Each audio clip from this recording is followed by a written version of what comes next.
Ada beberapa poin penting yang bisa bikin AI jadi budak pemancing cuan kamu selama 24 jam penuh. Sayangnya hal ini jarang banget dijelasin oleh konten kreator yang lainnya.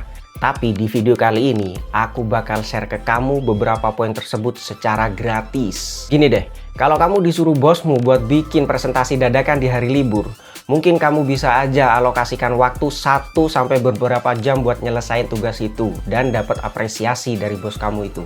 Tapi masalahnya, ada orang yang ngerjain tugas yang sama persis dengan bantuan AI dan tugas tersebut bisa selesai dalam kurun waktu kurang dari 30 menit. Gimana tuh? Aku udah ngebuktiin sendiri buat bikin presentasi dengan bantuan salah satu aplikasi AI. Dan emang, selain lebih efisien dalam soal waktu, hasilnya juga bagus banget menurut aku. Di video kali ini, aku bakal tunjukin ke kamu 3 langkah penting yang harus kamu tahu biar AI bisa jadi budak produktivitas kamu selama 24 jam. Langkah yang pertama ini mengenai prompt. Dalam sebuah prompting atau penulisan perintah buat AI, ada kerangka kerja yang namanya Credo. C, R, E, D, dan O.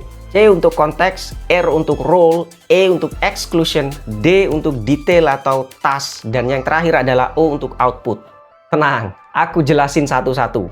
Yang pertama adalah C untuk konteks. Ini adalah bagian di mana kamu nyeritain sedikit tentang keadaan atau kondisi kamu kepada AI. Contoh penulisan promptnya kayak gini nih. Aku sedang mengerjakan proyek lagu untuk film indie yang bertemakan drama romantis. Atau bisa juga kayak gini nih.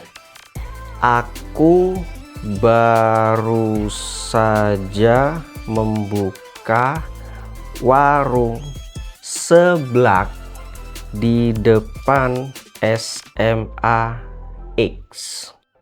Kedua prompt tadi bakal ngebantu AI buat ngidentifikasi siapa kamu, apa yang kamu kerjakan saat ini, dan apa profesi kamu. Sehingga hal tersebut bisa dijadikan acuan awal buat AI untuk selanjutnya ngasih langkah-langkah atau step by step yang lebih akurat untuk masalah-masalah kamu. Yang kedua adalah R untuk role. AI merupakan asisten kamu yang bisa berkamuflase jadi apa aja. Jadi, kasih AI topeng atau jabatan. Kamu bisa nulis prompt kayak gini nih. Kamu adalah seorang penulis lagu terkenal yang berpengalaman selama 10 tahun dan telah menghasilkan banyak lagu-lagu hits terkenal. Prompt tadi bakal bikin kamu seolah-olah dibantu oleh musisi sekaliber Ahmad Dhani atau Ariel Noah. Keren kan? Berikutnya adalah E untuk exclusion atau pengecualian. Sebutkan hal-hal yang gak boleh ada dalam jawaban AI. Contohnya, jangan gunakan kata-kata cinta dalam lirik lagu. Atau juga boleh kayak gini. Jangan menggunakan kata-kata yang umum dan pasaran dalam lirik lagu. Ini bakal jadi batasan buat AI biar tetap bekerja sesuai kemauan kamu. Lalu berikutnya D untuk detail atau tugas utama. Di bagian ini, perintah yang detail merupakan suatu kewajiban. Kamu pengen AI ngelakuin apa? Jelasin hal tersebut sedetail mungkin. Contoh penulisan promptnya kayak gini nih.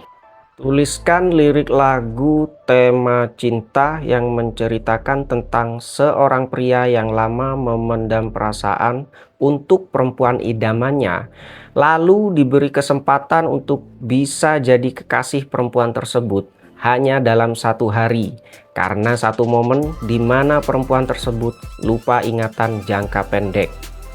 Jadi dalam prompt tadi, aku ceritakan sedikit tentang detail cerita film indie yang bakal aku bikinin lagunya. Hal tersebut bakal bikin hasilnya jauh-jauh lebih akurat lagi. Lalu yang terakhir adalah O untuk output. Tentukan jawaban yang kamu mau itu kayak apa. Dalam bentuk tabel kah, dalam bentuk list kah, atau paragraf kah, atau poin-poin, dan sebagainya. Ini contoh penulisan promptnya. Tulis lirik lagu tersebut dalam bentuk tabel untuk membedakan verse, pre-chorus, dan juga chorus-nya. Jadi, kalau kita gabungin promptnya kayak gini nih. Ini konteks, ini role, ini exclusion, ini detail atau task, dan ini adalah output. Dan setelah aku masukin promptnya ke Gemini, hasilnya kayak gini nih. Wah, ini sih istimewa nih. Bahkan Gemini ngasih beberapa opsi lirik di tiap bagian. Bukan cuman itu, dia juga ngasih rekomendasi aransemen lagunya loh. Oke, lanjut. Setelah langkah prompting, langkah kedua adalah memilah hasil AI. Anggap aja AI itu kayak asisten magang yang rajin, tapi kadang suka sok tahu. Jadi hasil kerjanya ada yang sampah, juga ada yang emas. Kamu harus pinter memilahnya tuh.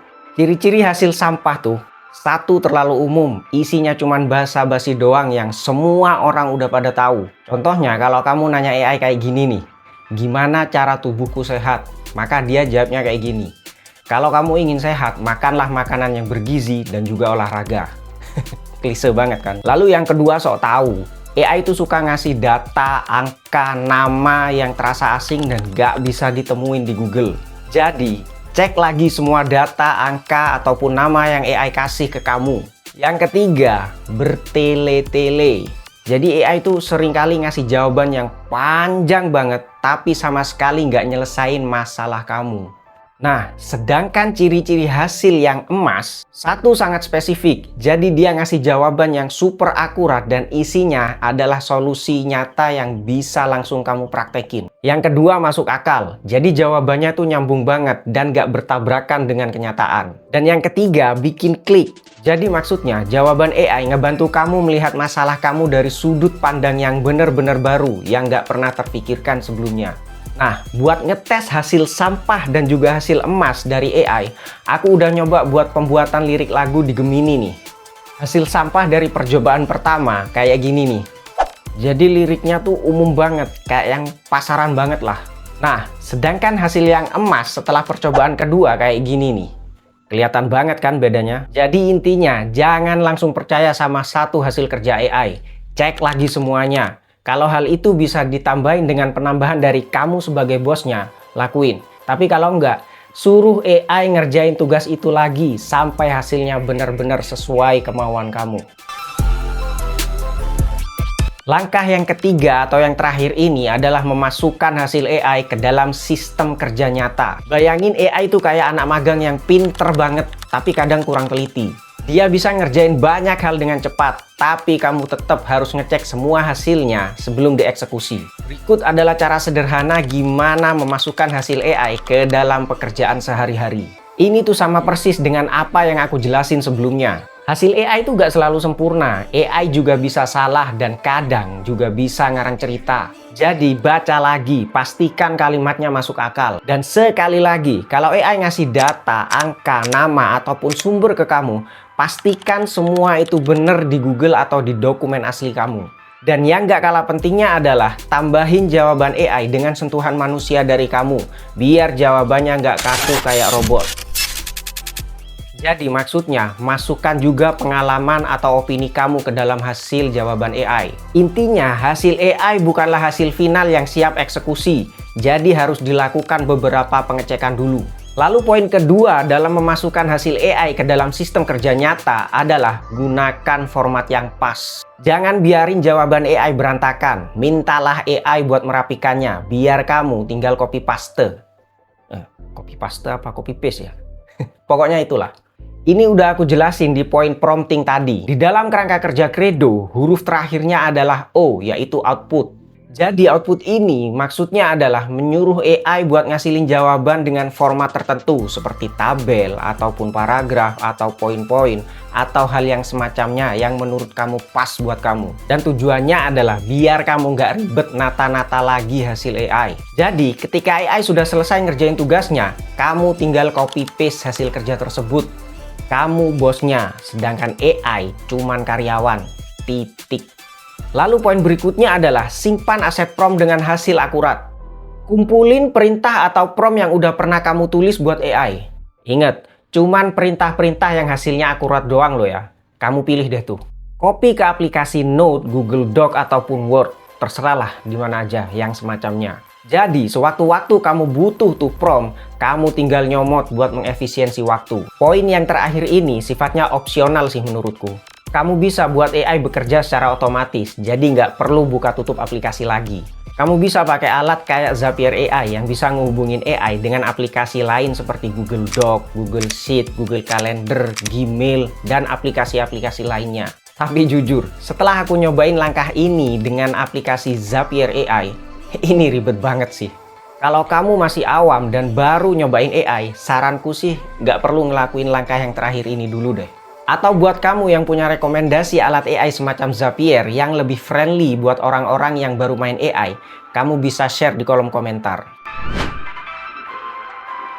Untuk suatu keberhasilan di dalam bidang apapun itu, konsistensi emang jadi kunci banget. Dalam hal perbudakan AI untuk produktivitasmu pun juga sama. Cara biar kita bisa konsisten dan akhirnya mendapatkan hasil yang sangat-sangat bagus dari AI adalah melakukan repetisi atau pengulangan. Jadi, buatkan jadwal kerja buat AI setiap harinya. Jadiin dia karyawan yang bener-bener tunduk sama sistem yang udah kamu buat. Karena apa?